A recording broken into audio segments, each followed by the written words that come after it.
Disclaimer: all information is taken from open sources and is publicly available. Links are in the description. This man is a person who gains experience all of his life. He bases his philosophy of life on experience.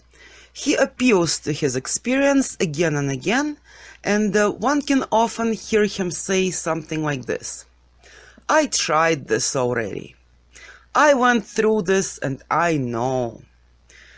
He considers examples from his personal life experiences as the best arguments to prove his claims, opinions, and attitudes.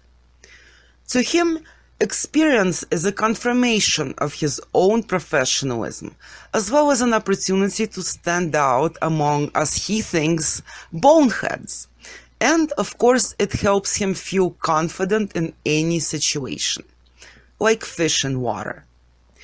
Therefore, this person shows admirable persistence in gaining life experience.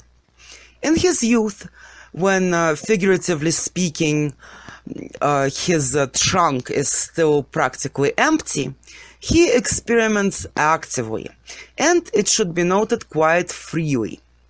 For example, in relationships with people, he suddenly goes beyond the limits of normal civilized relations. And he does this in order to see reactions of his opponent or opponents, to see what comes of it. Naturally, the risk is quite high in such a situation, and often reactions that he observes are rather harsh, rough, and sometimes even cruel. However, this does not scare or repel him, because this man learns rules in this way best of all. For example, the following rule: if you go beyond the limits of interpersonal relationships, then you might get in serious trouble. And once he experiences that firsthand, he learns it very well. Later on, he might use this experience as a tool to make someone lose their temper, provoke rage, and as a guide on how to avoid trouble himself. He would, of course, benefit from meeting a good teacher who would not only help him orient in life, but also would direct him by, for example, praising for good decisions and doing the right thing, and reproaching him for actions that are too inappropriate, for example. In his case, a well-known method of a carrot and a stick would give good results. It is more or less safe, and it doesn't stop from acquisition of new experiences.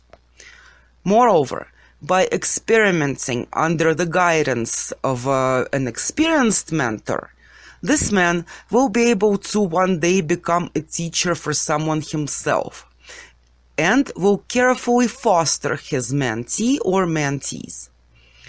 However, as it is known, not everyone is lucky when it comes to teachers.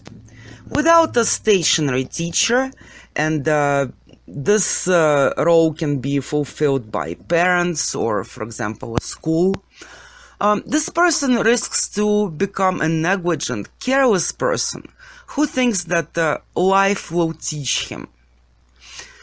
What it will teach him is a different question. However, if he is lucky and meets a caring mentor or teacher, then he might become a highly educated individual who is capable of creating something worthwhile and maybe even outstanding, like his own method, philosophy, a doctrine concerning, for example, educational sphere, or something else. By the way, in the course of acquisition of yet another experience, the end to experimenting comes at that very moment when this person feels that he was able to separate all wheat from the chaff, was able to grasp the essence of this or that object or phenomenon. He has a particularity.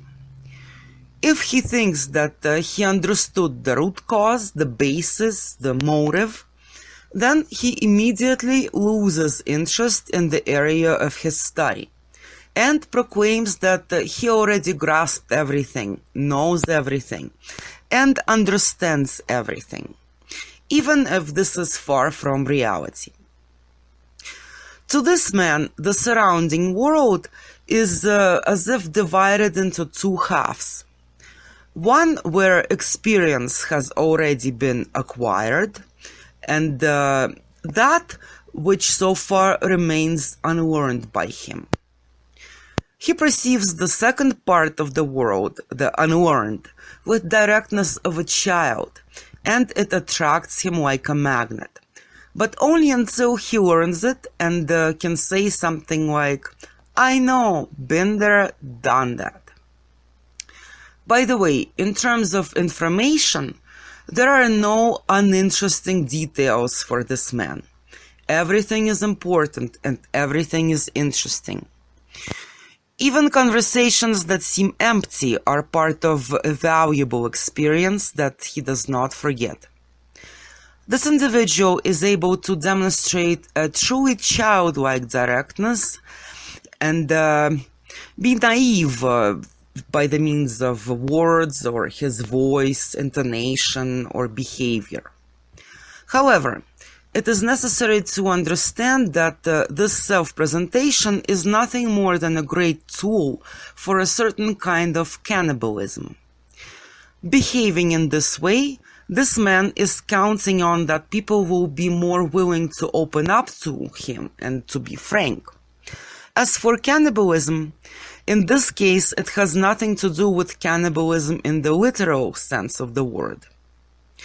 His main, so to speak, food are thoughts of other people, other people's behavior, reactions, and so on. This man is interested in people in terms of borrowing their lifestyles. Since quite a large number of people exist, this person has no shortage of this kind of, so to speak, food. His cannibalism consists of the following. By masterfully opening, figuratively speaking, the gates to another person's soul, he learns how and what they live by, slowly finds out the lowdown on them, learns what, so to speak, is in their soul, what it is that they hide, their true motives that underlie their behavior. If you enjoyed the brief overview and would like to get a complete description of this or any other person, you can do so at www.humanpopulationacademy.org.